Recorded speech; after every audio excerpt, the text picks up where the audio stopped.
नमस्कार दोस्तों। आज हम बात करेंगे यूनिट 2 ह्यूमैनिस्टिक वैल्यूज के बारे में, जो है part of constitutional human and moral values and IPR के यूके और सीआरएसयू के सभी पीजी प्रोग्राम्स के सेकेंड सेमेस्टर्स के लिए कॉमन। सबसे पहले हम समझेंगे ह्यूमैनिज्म क्या होता है। ह्यूमैनिज्म एक ऐसी सोच है जो इंसान के वैल्यूज, डिग्निटी और रिस्पेक्ट पे फोकस करती है। इसमें बिलीफ होता है कि हर इंसान का जीवन वैल्यूएबल है और हमें एक दूसरे के प्रति दयालु और संवेदनशील होना चाहिए। ह्यूमन वैल्यूज जैसे ऑनेस्टी, कंपैशन, रिस्पेक्ट और रिस्पॉन्सिबिलिटी, ये सब एक अच्छे समाज का बेस है। और सिविक सेंस यानी कि सामाजिक जिम्मेदारी, जैसे सफाई रखना, ट्रैफिक रूल्स फॉलो करना और दूसरों की फ्रीडम का सम्मान करना, ये भी हर नागरिक का फर्ज है। अगला पॉइंट है social responsibilities of human beings. हमें सिर्फ अपने लिए नहीं बल्कि समाज के लिए भी सोचना चाहिए। हर इंसान को एथिकल तरीके से अपनी एस्पिरेशंस को पूरा करना चाहिए बिना किसी को नुकसान पहुंचाए। एफआईआर बात आती है harmony with society and nature. इसका मतलब है समाज के साथ मेलजोल से रहना और प्रकृति का ख्याल रखना, एनवायरनमेंट की रिस्पेक्ट करना, पोल्यूशन नहीं करना और नेचर के रिसोर्सेज का सस्टेनेबल यूज करना। और अंत में इंटरनेशनल पीस एंड ब्रदरहुड का कॉन्सेप्ट, यानी कि वसुधैव कुटुंबकम, जिसका मतलब है पूरा विश्व एक परिवार है। हमें सभी देश, सभी लोगों के साथ शांति, प्यार और भाईचारे से रहना चाहिए। तो दोस्तों, ह्यूमैनिस्टिक वैल्यूज हमें एक बेहतर इंसान और रिस्पॉन्सिबल सिटीजन बनने की तरफ ले जाती है। चलिए शुरू करते हैं chapter 1, introduction to humanism, human values and civic sense. जैसे महात्मा गांधी जी ने कहा था, The best way to find yourself is to lose yourself in the service of others। यानी अपने आप को समझना है तो दूसरों की सेवा में खो जाइए। इस चैप्टर के लर्निंग एम्स क्या है? हमें समझना है, एक ह्यूमैनिज्म क्या होता है, टू की कैप इसकी हिस्टोरिकल डेवलपमेंट क्या रही है, 3 की कैप ह्यूमैनिज्म के मैं कैरेक्टरिस्टिक्स और वैल्यूज क्या है, 4 की कैप पर्सनल डेवलपमेंट में ह्यूमन वैल्यूज का रोल क्या है, 5 की कैप सिविक सेंस का समाज में क्या महत्व है। अब बात करते हैं ह्यूमैनिज्म की। Definition of humanism. ह्यूमैनिज्म एक ऐसी सोच है जो कहती है कि इंसान के वैल्यूज, लॉजिक और एथिक्स को इंपॉर्टेंस दी जानी चाहिए, ना कि किसी डिवाइन या सुपरनैचुरल अथॉरिटी को।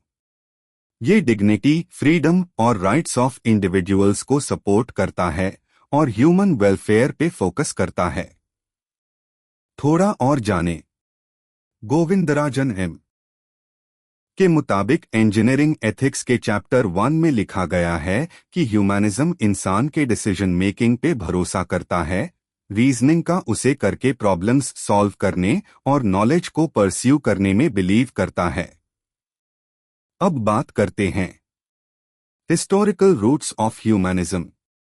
ह्यूमैनिज्म की शुरुआत यूरोप के रिनेसांस पीरियड से हुई, जहां लोगों ने क्लासिकल ग्रीक और रोमन वैल्यूज को दोबारा जीवित किया। लेकिन अगर और पीछे देखें तो एंशिएंट ग्रीक फिलोसोफर्स जैसे सोक्रेट्स, प्लेटो और एरिस्टोटल ने भी ह्यूमन रीजनिंग और मोरल एक्सलेंस पे फोकस किया था। ग्रीक और रोमन ह्यूमैनिज्म। इन थिंकर्स ने कहा था कि इंसान की अंडरस्टैंडिंग और कैरेक्टर डेवलप करने के लिए रीजन बहुत जरूरी है। जैसा कि हमने पहले देखा, ग्रीक और रोमन फिलोसोफर्स ने ह्यूमन रीजन और एथिक्स पे बहुत जोर दिया।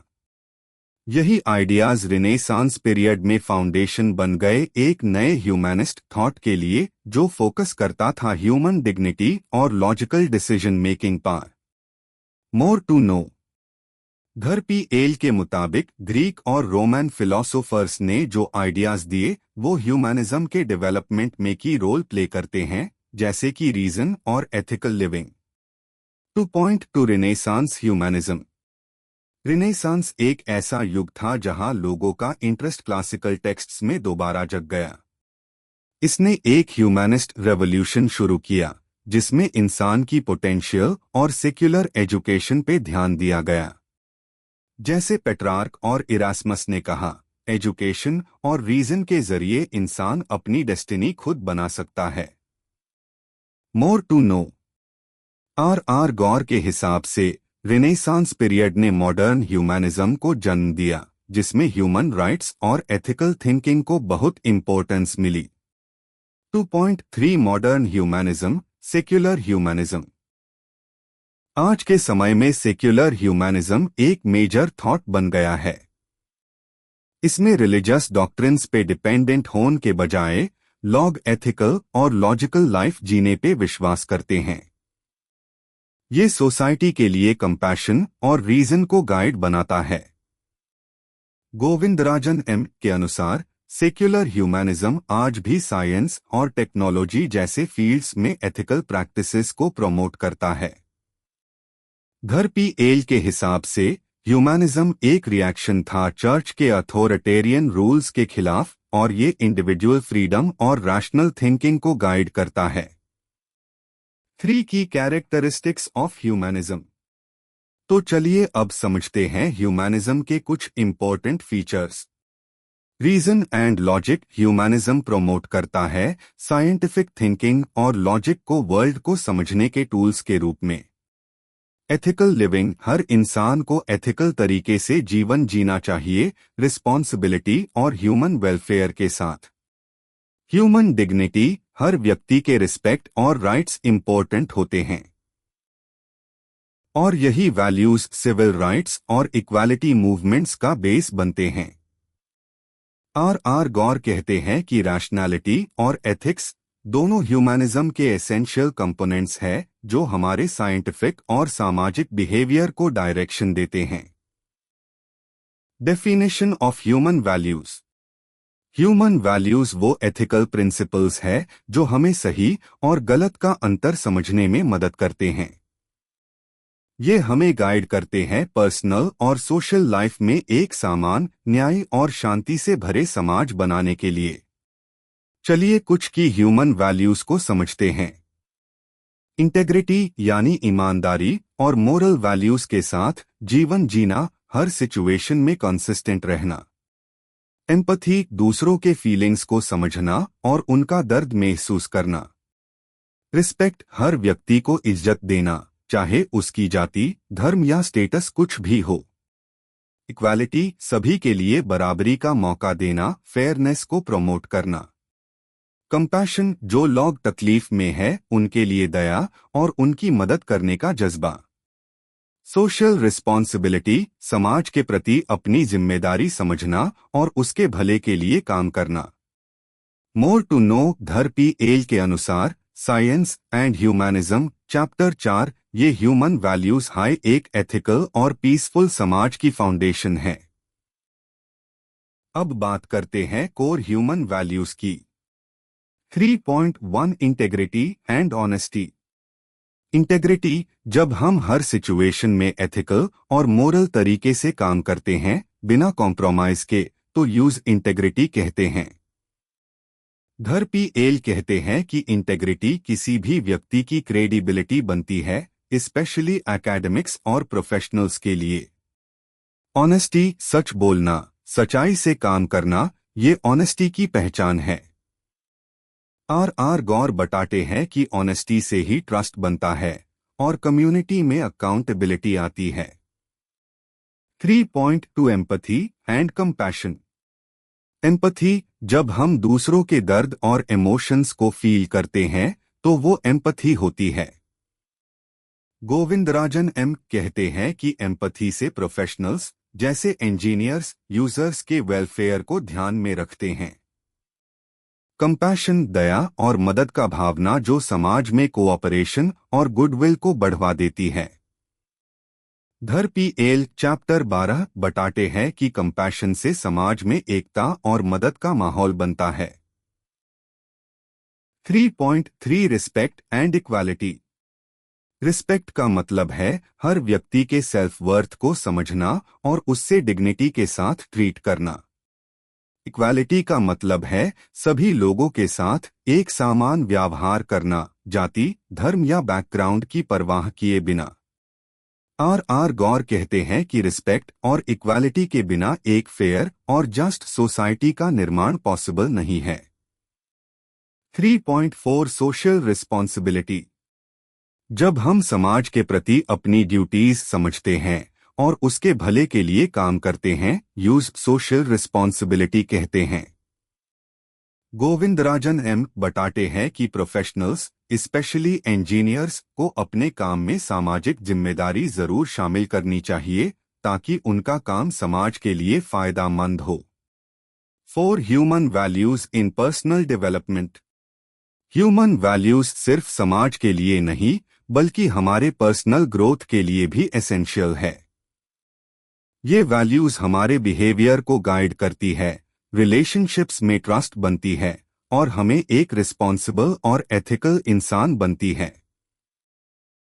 5 सिविक सेंस।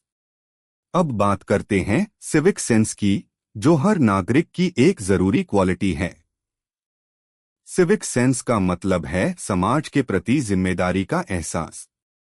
इसमें आता है लॉ अबाइडिंग बिहेवियर, कानून का पालन करना, पब्लिक स्पेसेस का रिस्पेक्ट, सफाई रखना, लिटरिंग ना करना, कम्युनिटी एंगेजमेंट, लोकल डेवलपमेंट में हिस्सा लेना, सोशल हार्मनी, सबको बराबरी से ट्रीट करना और शांति बनाए रखना। गोविंदराजन एम कहते हैं कि सिविक रिस्पॉन्सिबिलिटी के बिना एक डेमोक्रेटिक सोसाइटी का चलना मुश्किल है। आर गौर भी स्ट्रेस करते हैं कि सिविक सेंस हाई एक पीसफुल और न्यायुक्त समाज का बेस है। Conclusion, inter relationship. दोस्तों, ह्यूमैनिज्म, ह्यूमन वैल्यूज और सिविक सेंस तीनों एक दूसरे से जुड़े हुए हैं। ह्यूमैनिज्म हमें एक सोच देता है, एक philosophical foundation.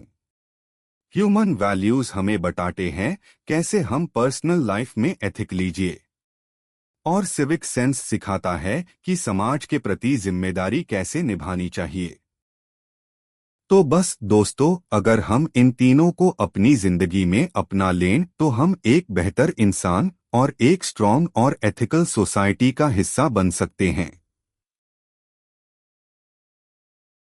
Here are some few short, long and statement type questions that are very important for your final exams. Have a look.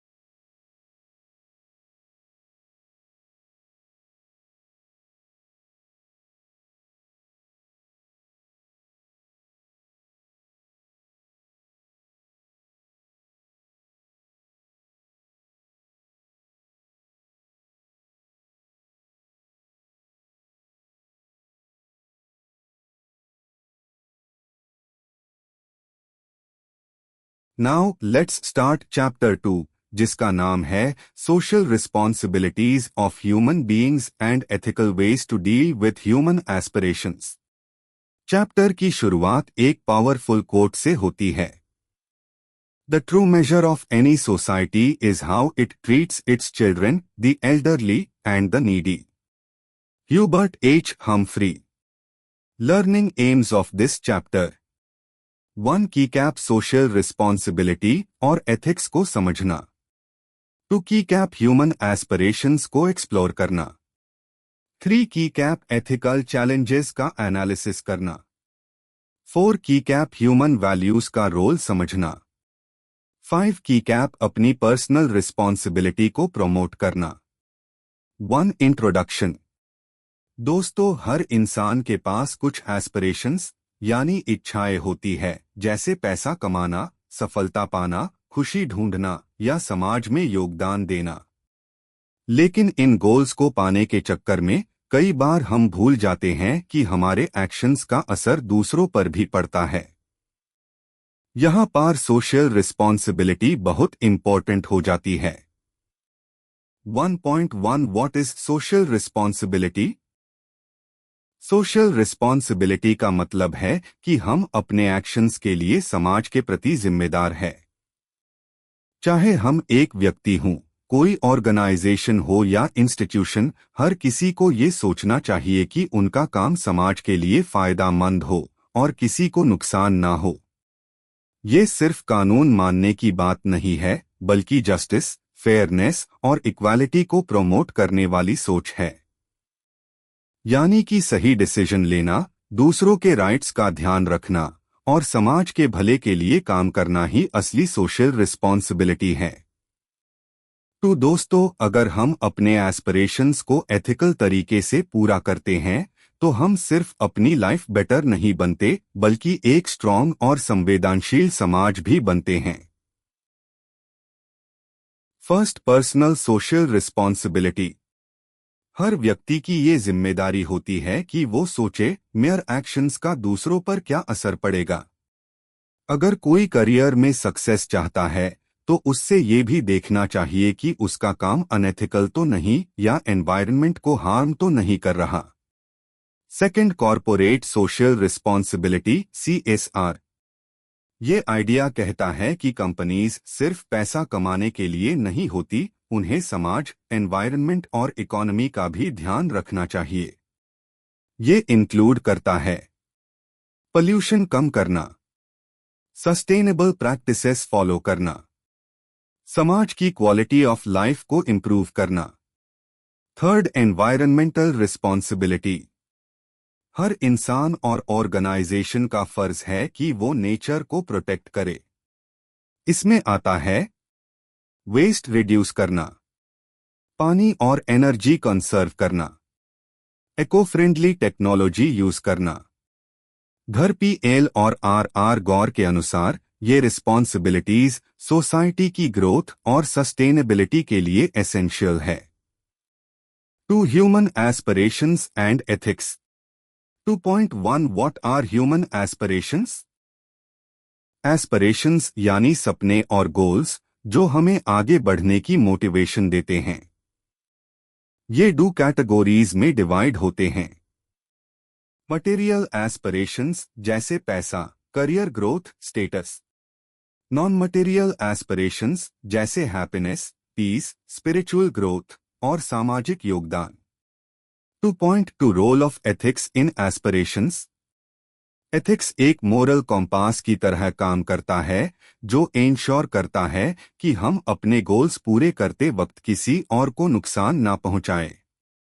Example, अगर कोई बड़ा बिजनेसमैन बनना चाहता है लेकिन वर्कर्स का एक्सप्लॉयटेशन करता है या एनवायरनमेंट को डैमेज करता है तो ये अनएथिकल है।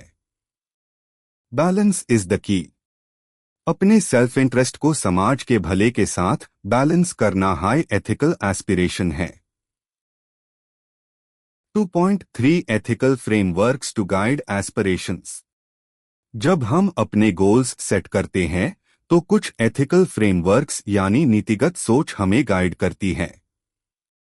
1, की कैप यूटिलिटेरियनिज्म। इस थ्योरी कहता है कि कोई भी एक्शन तभी सही है अगर उससे मैक्सिमम लॉग ऑन का भला हो। जैसे अगर एक बिजनेस नए जॉब्स क्रिएट करता है या इनोवेशन लाता है तो ये एथिकली एक्सेप्टेबल है। तो की कैप कांतिया एथिक्स, इसमें फोकस होता है रिस्पेक्ट और राइट्स पर। मतलब किसी का फायदा उठाने की जगह हर किसी की डिग्निटी का ध्यान रखना। एग्जाम्पल, एक एंटरप्रेन्योर को अपने वर्कर्स का एक्सप्लॉयटेशन नहीं करना चाहिए। 3, की कैप वर्च्यू एथिक्स। ये अप्रोच कहता है कि हम अपने अंदर गुड कैरेक्टर ट्रेट्स डेवलप करें, जैसे ऑनेस्टी, इंटेग्रिटी, करेज और कंपैशन। अगर हम अच्छे इंसान बन जाए तो नेचुरली हमारी एस्पिरेशंस भी एथिकल बन जाएंगी। 3, ethical ways to achieve aspirations.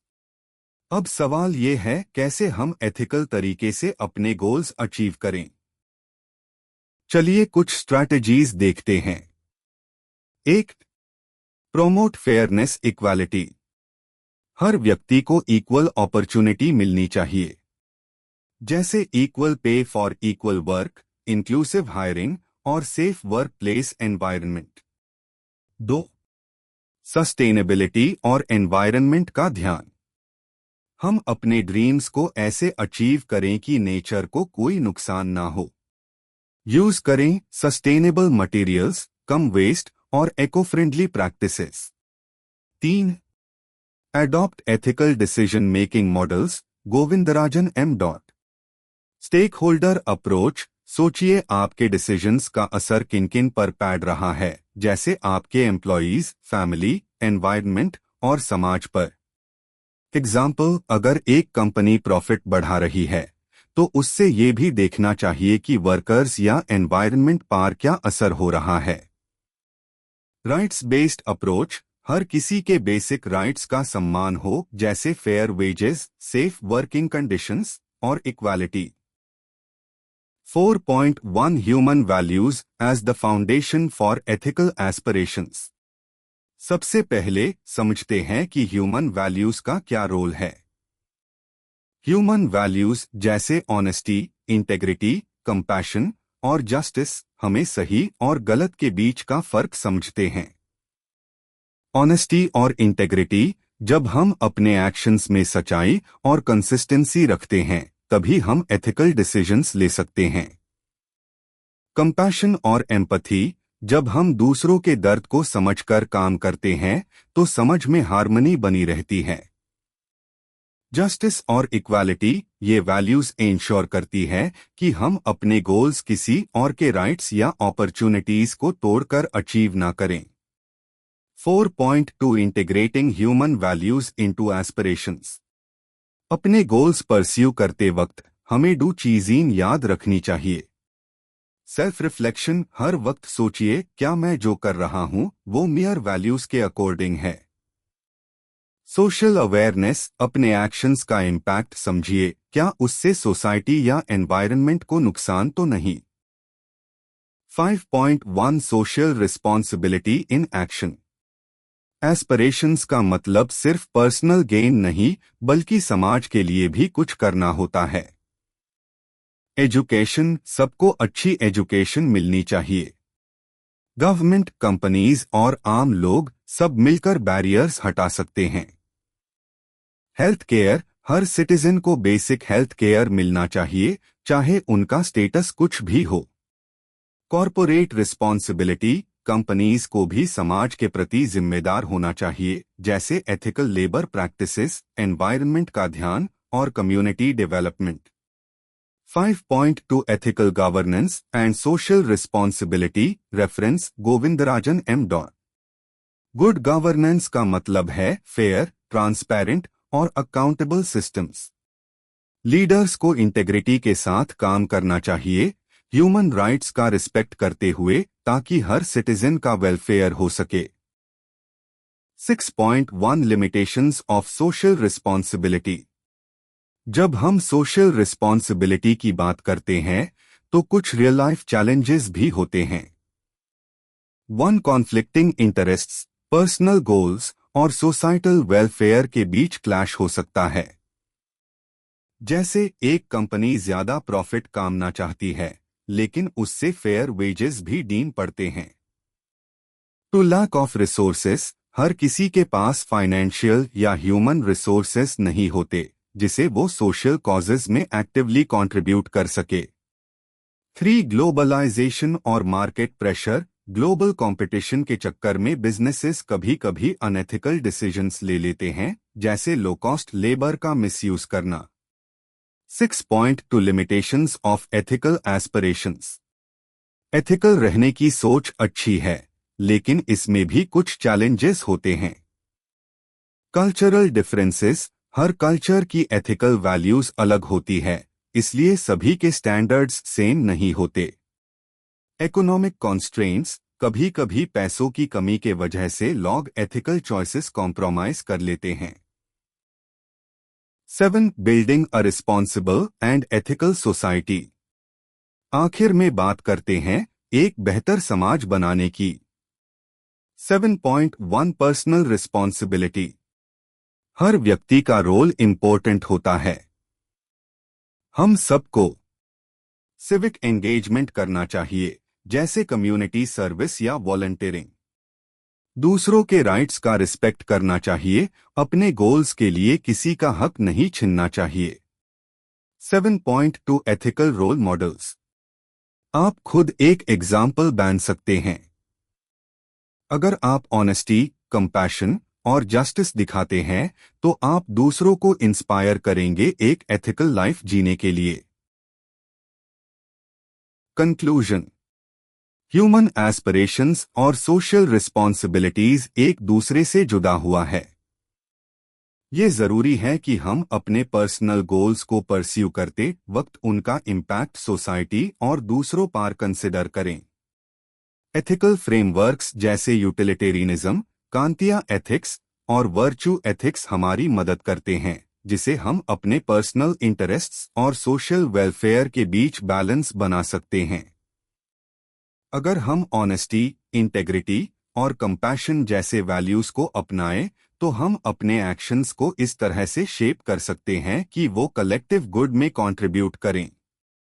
आखिर में, रिस्पॉन्सिबल और एथिकल सोसाइटी तभी बन सकती है जब हर व्यक्ति अपने गोल्स को एथिकल तरीके से अचीव करे और दूसरों की भलाई के बारे में सोचे। तो ये चैप्टर याद रखे, एस्पिरेशंस को एथिकल वे में अचीव करना हमारे और सोसाइटी के बीच एक बैलेंस बनाता है। So here are some few questions that are most important for your final exam.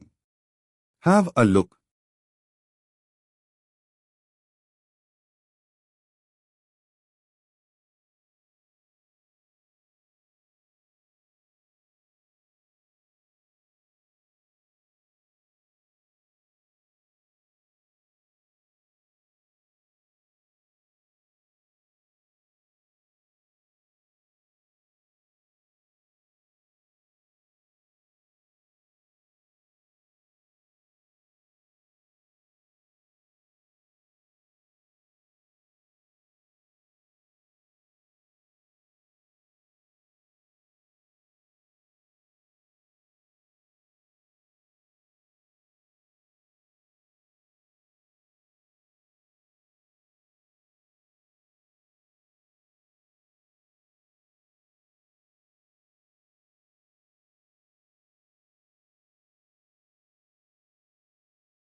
अब हम चैप्टर 3 को समझेंगे, जिसका टाइटल है harmony with society and nature, the idea of international peace and brotherhood, वसुधैवा कुटुंबकम। Learning AIIMS.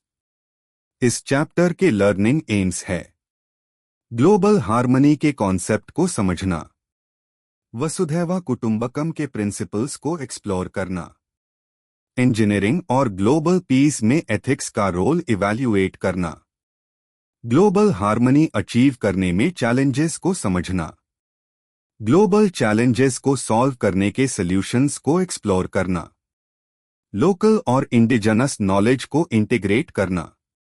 इंट्रोडक्शन। आज की दुनिया इंटरकनेक्टेड है।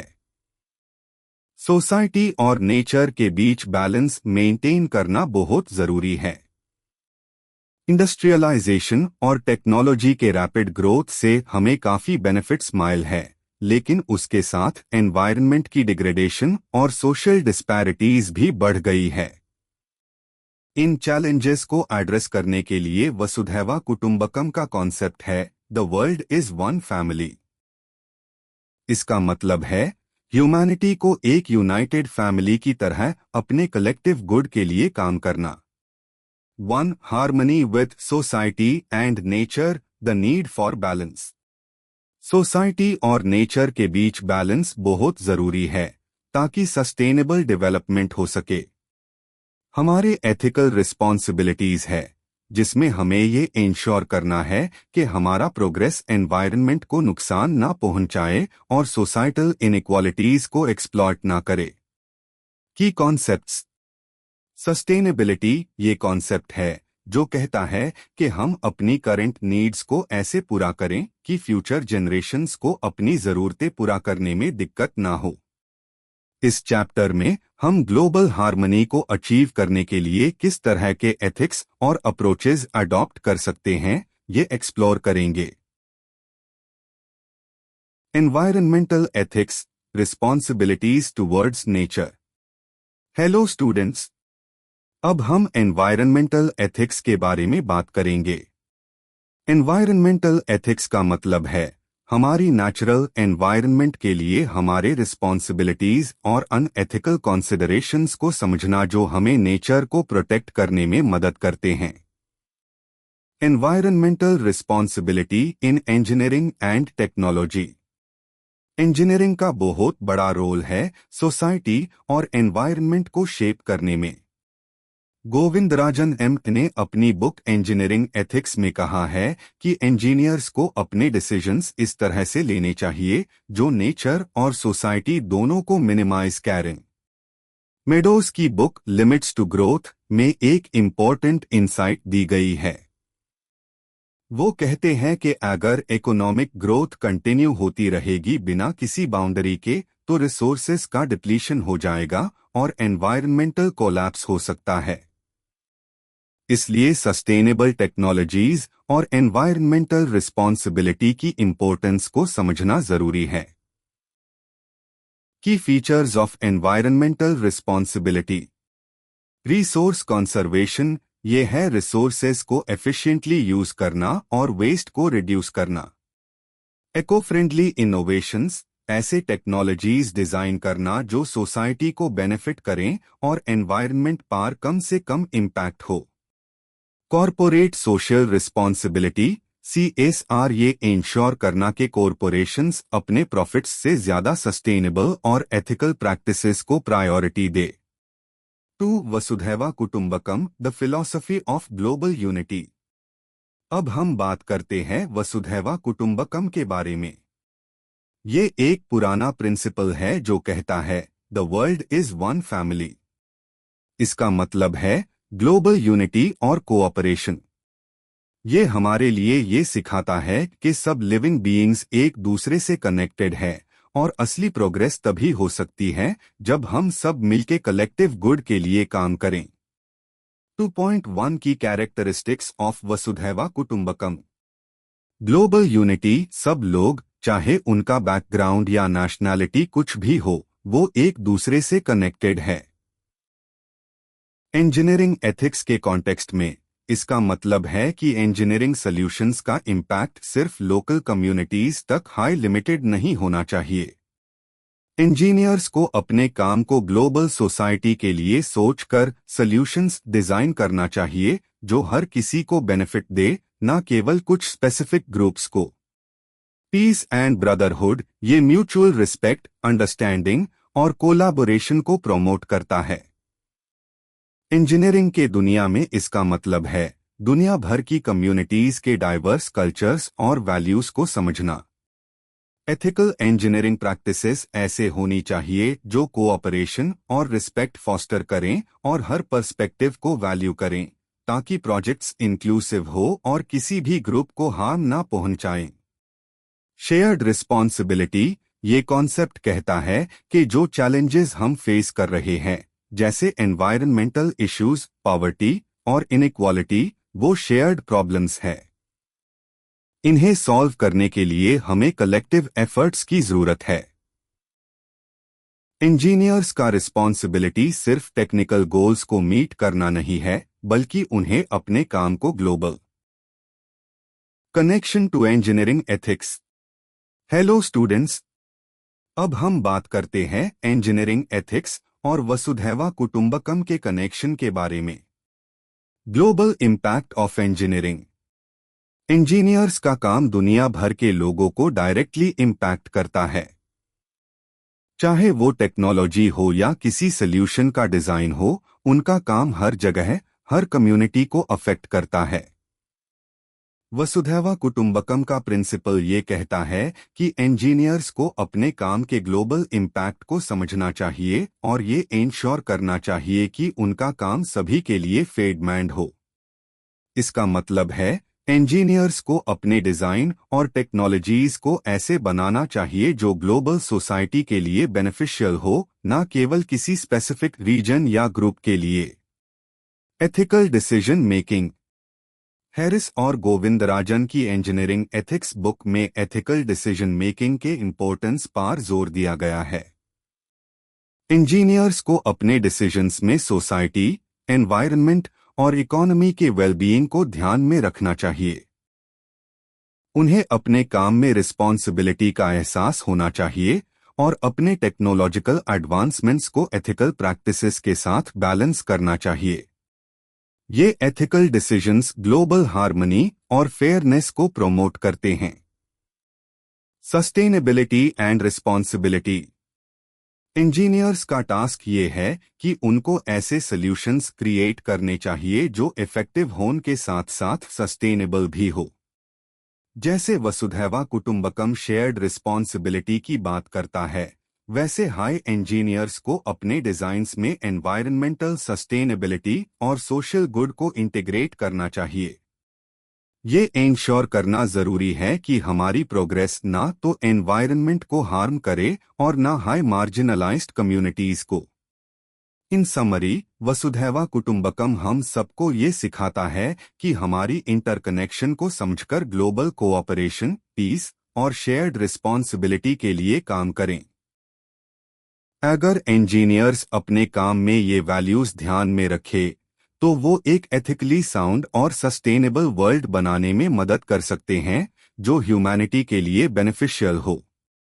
3. The role of ethics in achieving harmony and global peace. अब हम बात करते हैं एथिक्स के रोल के बारे में जो हार्मनी और ग्लोबल पीस को अचीव करने में मदद करता है। Ethics as a framework for decision making in engineering and global peace। Ethics एक क्रिटिकल फ्रेमवर्क है जो डिसीजन मेकिंग में गाइड करता है। ये इंश्योर करता है कि जब हम अपनी इंडिविजुअल और सोसाइटल एस्पिरेशंस को परस्यू करते हैं तो हम दूसरे लोगों की वेलबीइंग या एनवायरनमेंट को हार्म ना करें। इंजीनियरिंग एथिक्स में ये पर्टिकुलरली जरूरी है क्योंकि इंजीनियर्स को अपने टेक्नोलॉजिकल एडवांसमेंट्स और सोसाइटल नीड्स को बैलेंस करना पड़ता है, साथ ही उनको ह्यूमैनिटी और प्लैनेट के लिए रिस्पॉन्सिबिलिटी भी रखनी होती है। Ethics in global piece. Global piece में भी एथिक्स एक वाइटल रोल प्ले करता है।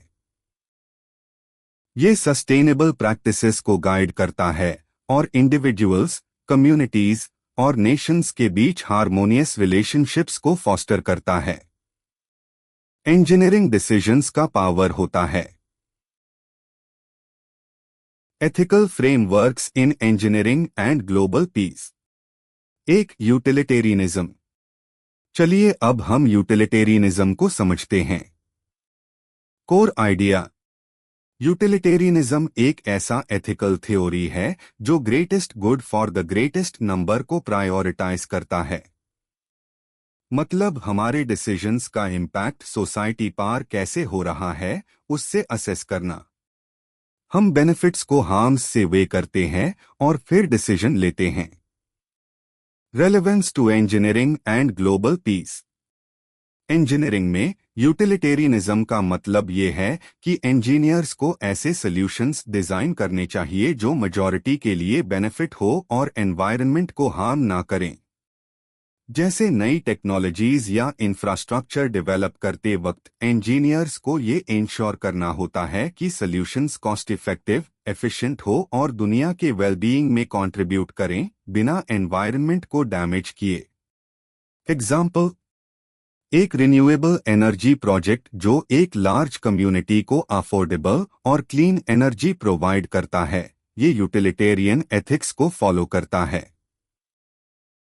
ये मेजॉरिटी की नीड्स को सर्व करता है और एनवायरनमेंटल हार्म को रिड्यूस करता है। 2. Kantian ethics. अब बात करते हैं कांतिया एथिक्स के बारे में। Core idea. कांतिया एथिक्स का फोकस होता है इंडिविजुअल ऑटोनॉमी और राइट्स पर। इस थ्योरी के हिसाब से हमारे एक्शंस को ऐसे मोरल प्रिंसिपल्स के अकॉर्डिंग होना चाहिए जो किसी भी इंडिविजुअल की राइट्स या डिग्निटी को वायलेट ना करें, चाहे उससे कोई कॉन्सिक्वेंसेस हो। Relevance to engineering and global peace. Engineering में कांतिया एथिक्स ये कहता है कि इंजीनियर्स को अपने सॉल्यूशंस ऐसे डिजाइन करने चाहिए जो इंडिविजुअल राइट्स को रिस्पेक्ट करें और फेयरनेस प्रमोट करें। इंजीनियर्स को ये इंश्योर करना होता है कि उनका काम वल्नरेबल कम्युनिटीज को एक्सप्लॉइट ना करे। ये अप्रोच सोशल जस्टिस और इक्वालिटी को फॉस्टर करता है। एग्जाम्पल, अगर एक कंपनी वर्कर्स राइट्स को रिस्पेक्ट करती है और उनके वर्किंग कंडीशंस को ऐसे इंश्योर करती है कि वो एक्सप्लॉयटेटिव ना हो, तो ये कांतिया एथिक्स को फॉलो करता है, चाहे कंपनी को एडिशनल कॉस्ट भी इनकर करना पड़े फेयर वेजेस और सेफ वर्किंग एनवायरनमेंट्स के लिए। 3. Virtue ethics. अब हम बात करते हैं वर्च्यू एथिक्स के बारे में। Core idea. वर्च्यू एथिक्स का फोकस होता है पॉजिटिव कैरेक्टर ट्रेट्स को डेवलप करना, जैसे ऑनेस्टी, इंटेग्रिटी और कंपैशन। ये थ्योरी ये कहती है कि हम जो भी काम करते हैं वो हमारे मोरल कैरेक्टर के हिसाब से होना चाहिए। हम जो राइट थिंग करते हैं वो इसलिए करते हैं क्योंकि ये हमारी वर्च्यूज के अलाइंड है। Relevance to engineering and global peace. Virtue ethics engineers को इंटेग्रिटी, एम्पैथी और सोशल रिस्पॉन्सिबिलिटी को डेवलप करने के लिए एनकरेज करती है।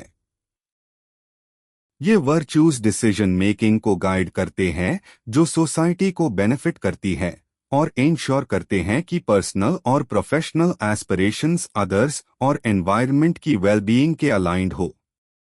एग्जाम्पल, एक इंजीनियर जो कम्युनिटी के हेल्थ और सेफ्टी को प्रायोरिटी देता है जब वो नया प्रोडक्ट डिजाइन कर रहा हो और ये इंश्योर करता हो कि product effective. 3.3 Key Areas of Ethical Responsibility in Engineering. CSR in Engineering. Engineering में कॉरपोरेट सोशल रिस्पॉन्सिबिलिटी CSR का मतलब है कि कंपनीज सिर्फ प्रॉफिट नहीं बल्कि कम्युनिटी और एनवायरनमेंट का भी ध्यान रखे। इंजीनियर्स को अपने प्रैक्टिसेस को एथिकल लेबर, सस्टेनेबिलिटी और सोसाइटल डेवलपमेंट के साथ अलाइन करना जरूरी है। एग्जाम्पल, जैसे एक टेक्नोलॉजी कंपनी जो अंडर प्रिविलेज्ड कम्युनिटीज के लिए एजुकेशन इन्वेस्ट कर रही हो या एक मैन्युफैक्चरिंग कंपनी जो कार्बन फुटप्रिंट रिड्यूस कर रही हो। Humanitarian ethics. ह्यूमैनिटेरियन एथिक्स का फोकस सभी लोगों की वेलबीइंग पर है, खासकर अन लॉग ऑन पर जो वल्नरेबल है। इंजीनियर्स का रिस्पॉन्सिबिलिटी है ऐसे टेक्नोलॉजीज बनाना जो पॉवर्टी, हेल्थ केयर और क्लीन वाटर को एड्रेस करें। एग्जाम्पल, इंजीनियर्स जो affordable health care solutions, clean energy या डिजास्टर रिलीफ डिजाइन्स करते हैं वो ह्यूमैनिटेरियन एथिक्स फॉलो कर रहे हैं। Summing up, ethics decision making में जरूरी रोल प्ले करता है, ensuring that engineering projects global peace, justice और sustainability को प्रमोट करते हैं। एथिकल फ्रेमवर्क्स जैसे यूटिलिटेरियनिज्म, कांतिया एथिक्स और वर्च्यू एथिक्स इंजीनियर्स को CSR और ह्यूमैनिटेरियन वैल्यूज फॉलो करने का एनकरेज करते हैं। 4th, challenges in achieving harmony with nature and society. Achieving harmony faces challenges in environmental, economic and cultural domains. 4.1 Key challenges. एक environmental crisis. Climate change, human activities जैसे deforestation, industrialization और carbon emissions की वजह से climate change तेजी से बढ़ रहा है। इसे एक्सट्रीम वेदर और टेम्परेचर राइज हो रहा है जो इकोसिस्टम्स और ह्यूमन लाइवलीहुड्स के लिए डेंजर है। पोल्यूशन, एयर, वाटर और सॉइल पोल्यूशन जो इंडस्ट्रियल वेस्ट और प्लास्टिक से होती है, हेल्थ और एनवायरनमेंट को हार्म कर रही है और अर्थ पे लाइफ का बैलेंस तोड़ रही है। Resource depletion, fossil fuels, minerals और फ्रेश वाटर का ओवर कंजम्पशन एसेंशियल रिसोर्सेज को खत्म कर रहा है और फ्यूचर जनरेशन्स के लिए सस्टेनेबिलिटी मुश्किल हो रही है। इससे इनइक्वालिटी और कॉन्फ्लिक्ट्स बढ़ रहे हैं। 2. Global disparities. Economic inequality global north developed countries को इंडस्ट्रियलाइजेशन और रिसोर्स एक्सप्लॉयटेशन का फायदा मिल चुका है, जबकि ग्लोबल साउथ डेवलपिंग कंट्रीज को हिस्टोरिकल डिसएडवांटेजेस का सामना है। ये डिवाइड टेंशन क्रिएट कर रहा है और डेवलपिंग नेशंस ज्यादा रिसोर्सेस और सपोर्ट मांग रहे हैं। Access to resources, education, health care, clean water और एनर्जी जैसे बेसिक रिसोर्सेज की इनइक्विटीज अभी भी ग्लोबल लेवल पर है, खासकर ग्लोबल साउथ में। इसे जस्ट सोसाइटी का गोल अचीव करना मुश्किल हो रहा है। International cooperation challenges, economic power और पॉलिटिकल इंटरेस्ट्स के डिफरेंसेस की वजह से कंट्रीज के बीच ग्लोबल एग्रीमेंट्स जैसे क्लाइमेट चेंज और ह्यूमन राइट्स पे कोऑपरेशन मुश्किल हो रहा है। ये डिलेज या नॉन कॉम्प्लायंस का रीजन बनता है। 3. Cultural differences. Diverse ethical standards, ethical norms और वैल्यूज कल्चर्स के बीच काफी डिफरेंट होते हैं। कुछ सोसाइटीज कलेक्टिव वेलबीइंग पे फोकस करती है, जबकि कुछ इंडिविजुअल राइट्स या इकोनॉमिक ग्रोथ पे ज्यादा जोर देती है। ये डिफरेंसेस ग्लोबल पीस के लिए एक यूनिवर्सल फ्रेमवर्क बनाने में चैलेंजेस क्रिएट करते हैं। जैसे एक कल्चर में जो अनएथिकल माना जाता है वो दूसरे कल्चर में एक्सेप्टेबल हो सकता है, और इसे ह्यूमन राइट्स और एनवायरनमेंटल प्रोटेक्शन पे ग्लोबल कंसेंसस बनाने में मुश्किल होती है। Conflict of interests. Cultural differences से कंपीटिंग इंटरेस्ट्स भी आते हैं, स्पेशली ग्लोबल डेवलपमेंट के कॉन्टेक्स्ट में। कुछ कल्चर्स इंडस्ट्रियल डेवलपमेंट और इकोनॉमिक ग्रोथ को प्रायोरिटी देते हैं, जबकि दूसरे एनवायरनमेंटल कंजर्वेशन और ट्रेडिशनल लाइफस्टाइल्स को ज्यादा इंपॉर्टेंस देते हैं। ये बैलेंस करना चैलेंजिंग हो सकता है जब ग्लोबल कोऑपरेशन की बात आती है। 4.2 सॉल्यूशंस टू ओवरकम चैलेंजेस। इन चैलेंजेस के बावजूद कुछ स्ट्रैटेजीज है जो ग्लोबल हार्मनी अचीव करने में मदद कर सकती है, ताकि नेचर और सोसाइटी दोनों एक साथ ग्रो कर सके। 1. Promoting global cooperation. International organizations and treaties, united nations, WHO और पेरिस अग्रीमेंट जैसे ऑर्गेनाइजेशंस काफी जरूरी है ग्लोबल कोऑपरेशन के लिए। ये एग्रीमेंट्स कंट्रीज को क्लाइमेट चेंज, पॉवर्टी और इनइक्वालिटी जैसे इश्यूज एड्रेस करने में मदद करते हैं। इफेक्टिव कोलैबोरेशन से ग्लोबल नॉर्थ और ग्लोबल साउथ के बीच गैप्स ब्रिज किए जा सकते हैं। Shared responsibility, climate change, inequality और रिसोर्स डिप्लीशन सब इंटरकनेक्टेड है। अगर सब नेशंस मिलके काम करें तो हम ग्लोबल हार्मनी अचीव कर सकते हैं, जिसमें हर कंट्री को अपनी रिस्पॉन्सिबिलिटी समझनी होगी। 2. Corporate responsibility. Sustainable business practices. Corporations को सस्टेनेबल प्रैक्टिसेस अडॉप्ट करनी चाहिए, जैसे वेस्ट रिडक्शन और रिसोर्स कंजर्वेशन। उन्हें प्रॉफिट के साथ अपने एनवायरनमेंट और सोसाइटी पर भी फोकस करना होगा। कॉर्पोरेट सोशल रिस्पॉन्सिबिलिटी CSR से कंपनीज ग्लोबल चैलेंजेस सॉल्व करने में कंट्रीब्यूट कर सकती है। एनवायरनमेंटल स्टीवर्डशिप, कंपनीज को क्लीन टेक्नोलॉजीज में इन्वेस्ट करना चाहिए और कार्बन फुटप्रिंट रिड्यूस करने चाहिए। ये स्टेप्स लेने से वो फ्यूचर जनरेशन्स के लिए प्लैनेट को सेफगार्ड कर सकती है। 3. Education for global citizenship. Raising awareness. Education for global citizenship से स्टूडेंट्स को क्लाइमेट चेंज, इनइक्वालिटी और पॉवर्टी जैसे इश्यूज के बारे में अवेयर किया जा सकता है। ये करिकुला में सस्टेनेबिलिटी, एथिक्स और सोशल रिस्पॉन्सिबिलिटी को एम्फसाइज करते हुए किया जा सकता है। कल्चरल अंडरस्टैंडिंग, कल्चरल डायलॉग से मिसअंडरस्टैंडिंग्स दूर किए जा सकते हैं और ग्लोबल गोल्स के लिए कोऑपरेशन बढ़ाया जा सकता है।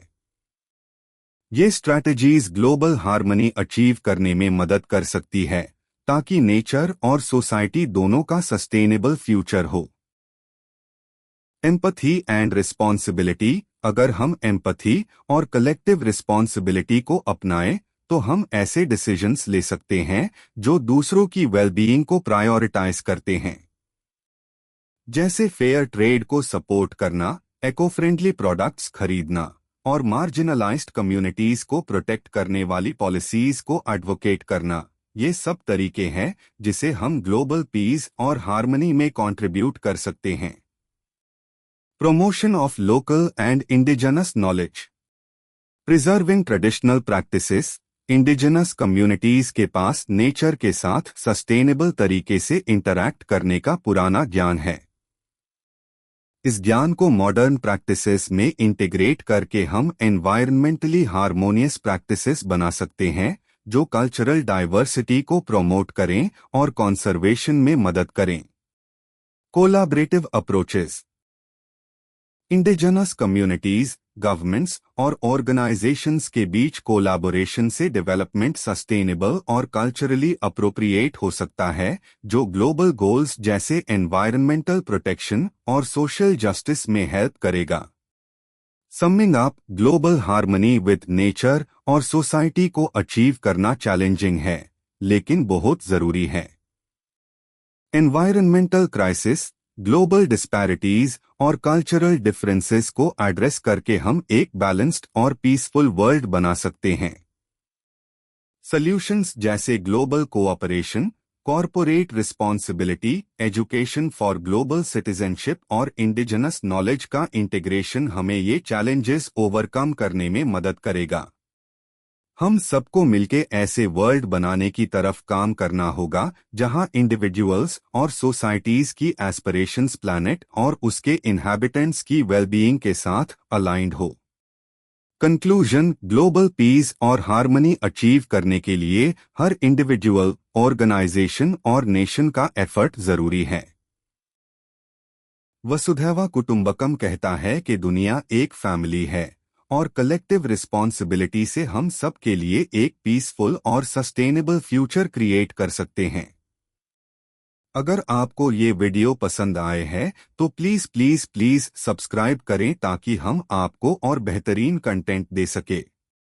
एथिकल प्रिंसिपल्स को एम्ब्रेस करके ह्यूमैनिटी ग्लोबल चैलेंजेस को ओवरकम कर सकती है और एक हार्मोनियस फ्यूचर इंश्योर कर सकती है। Now here are some important short, long, and statement type questions that are important for your final exam. Have a look. All the very best. Please subscribe our channel.